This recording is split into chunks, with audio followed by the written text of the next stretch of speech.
Ataappa waan hundumaatu kan gaarrisi hin dhorkine maqaa kee waaminuulee abbaa akka kee hin argine. Ataappa waan hundumaatu kan gaarrisi hin dhorkine maqaa kee waaminuulee abbaa akka kee hin argine. Abbaa akka kee hin argine, michuu akka kee hin argine, oolchaa akka kee hin argine, qulqulluu akka kee hin argine. Abbaa akka kee hin argine, michuu akka kee hin argine, oolchaa akka kee hin argine, qulqulluu akka kee hin argine.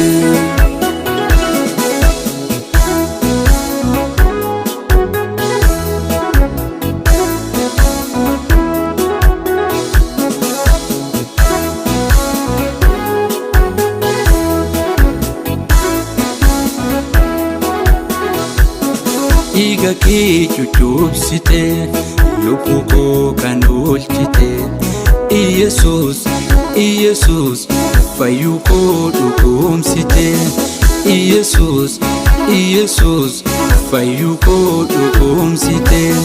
Dhiiga kee lubbuu koo bitte, dhiiga kee lubbuu koo bitte, fannoo kee lubbuu koo bitte, dafqa kee lubbuu koo bitte.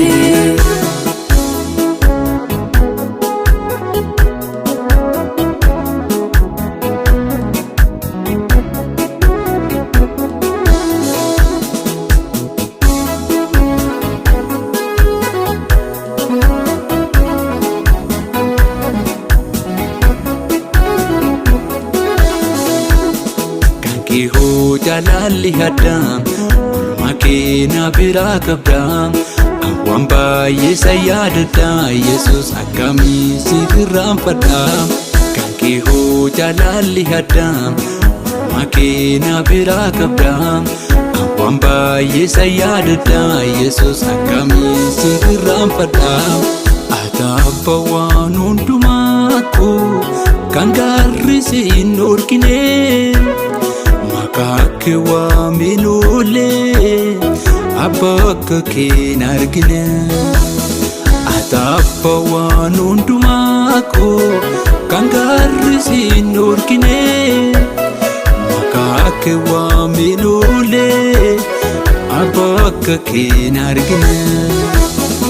Abbaa akka kee hin argine,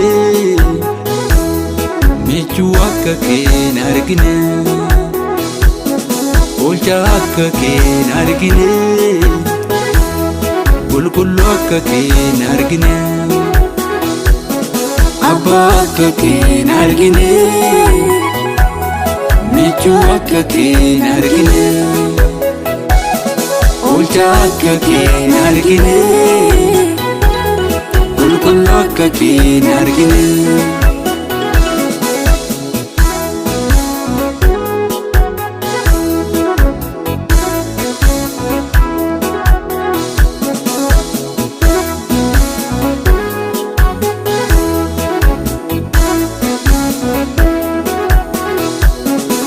Keessi mararree madaanii kan kootiif raafamaa kan kee garaanii kan kootiif raafamaa kan kee garaanii kan keessi mararree madaanii kootiif balfamaa kan kee garaanii kan kootiif raafamaa kan kee garaanii.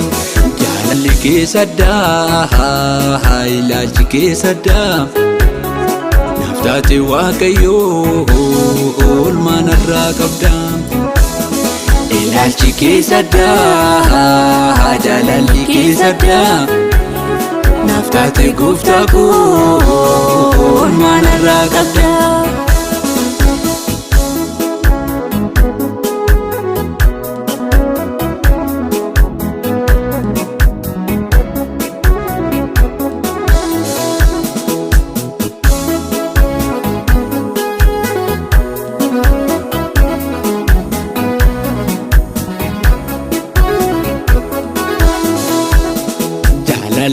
madaalin qabne kan na jaalatte lubbuu oolchuudhaaf jettee harka baalliste ofii keetii fannifamteetu anaan fayyiste Yesuus gatii koo narraa kanfalte jaalala madaalin qabne kan na jaalatte lubbuu oolchuudhaaf jettee harka baalliste ofii keetii fannifamteetu anaan fayyiste Yesuus gatii koo narraa kanfalte gatii koo narraa kanfalte jaalala akkam na jaalatte anaanoo na ajaa'ibde.